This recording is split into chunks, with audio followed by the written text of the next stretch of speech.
Hi, this is Karan Dillon, founder of the Contractors Coach, and today I'm going to take you a little deeper into the power model, which covers the strategies to free up your time, build an effective team, and make a lot more money. So if you've seen the previous video about the power model covers the various stages a business has to go through in its growth from start to finish. When businesses start, they start at a level called invisible, right? You've just started a business, so no one knows you yet. You're just trying to get the word out. And if you're good at what you do, the word spreads and work starts to come in. Businesses quickly move into a stage called chaos at that point because there's a lot more work coming in than the business has the ability to handle. Now, the challenge is that 80% of businesses never make it past the stage of chaos. And the reason is that they don't know what to do to make it past this stage. Now, once you understand what that is, you can move up to the next stage, to a stage called stability, where things start to get better. You actually start to make some money. At this stage, there are different strategies you have to follow. So you move to the next level called abundance, where you have an abundance of time, money, and energy. Here is where you start to diversify, add new services, go into new geographies. And if you do that well, you get to be a power player in your space, where you are the person that people talk about. You are the one that they think of if there is something that they want and it's a service that you provide. Power players make a majority of the money in any industry. So this is what the power model covers. Now you have to do specific things to move from one stage to the next. The individual strategies for each stage are unique. However, there is an overarching principle on how you move from one stage to the next. So let's take a look at how most people try to do this and why they struggle. What most people try to do is they first think that they have to go out there and make some money. Then once they make money, they feel they can hire a team. And then once they have the team, they feel they can have free time. And as you can see from these arrows, doing it this way is actually backwards. You may actually have tried it, right? This way does not lead to success. The right way to do this is actually counterintuitive. It goes this way. The first thing you have to do is you have to focus on freeing up your time. Then you have to go and get an effective team. That's how you make a lot of money.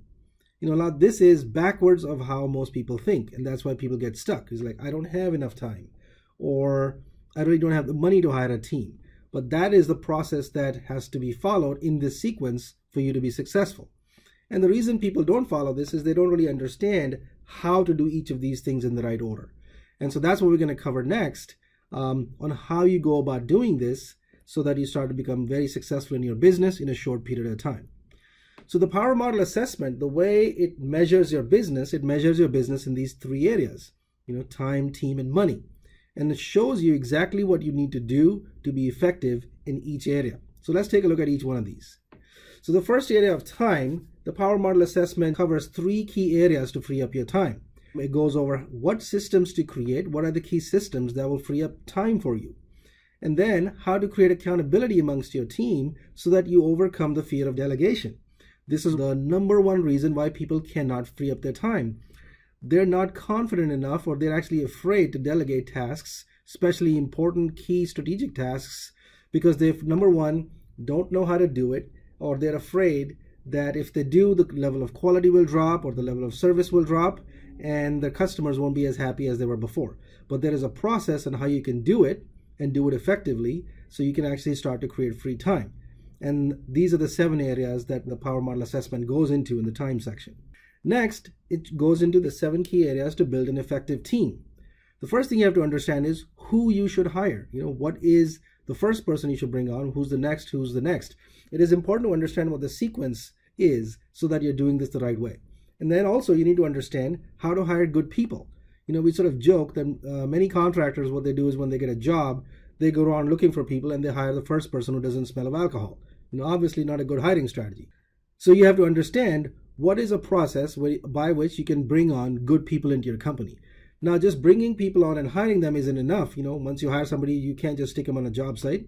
You also have to have the process in place to help them be successful. So the 7 areas that the team section goes into covers all of these aspects. And then finally, money. The 6 key areas in a business that help you make a lot more money, right? So the assessment covers how to create the vision. The vision is the reason why you have a business. Otherwise, you could just go be an employee. It's a lot easier, right? There's a reason why you have a business, why you work hard, because in your mind, you want to give yourself a certain type of lifestyle. And the purpose of the business is to generate the income to give you that. So that's what this part covers. Then what's your plan to make that vision happen? And then finally, what are the key systems that create money in a business? So that's what this section of the Power Model Assessment covers. So the 20 questions that we just covered assess your business in these three areas. What it does is it gives you a score which allows you to understand where your business is today on the Power Model scale. And then you can understand what strategies you need to move your business to the next level in the Power Model. In business, what happens is a lot of times people set goals, but then they have a hard time achieving those goals. And the reason for that isn't that they are not able to set goals or define them properly. It is they don't spend enough time understanding where they're starting from, right? Where they are today. It's kind of like looking at a map and deciding where to go. For example, you look at a map, you want to go to Los Angeles, you find where Los Angeles is on the map, but you don't spend enough time figuring out exactly where you're starting from on the map, right? Your idea of that is fuzzy. Now, how is that journey going to look like? It's probably going to be frustrating, and it's going to take you a lot longer to get there compared to if you had defined both those areas pretty clearly. So that's what the Power Model Assessment does for you. It allows you to understand exactly where you are and what you need to do next to achieve your goals so that you get there a lot faster, which allows you to create a lot more free time in your life as well as make a lot more money. So go to thecontractorscoach.com and click on the Power Model. Take the assessment and see how you do. Good luck.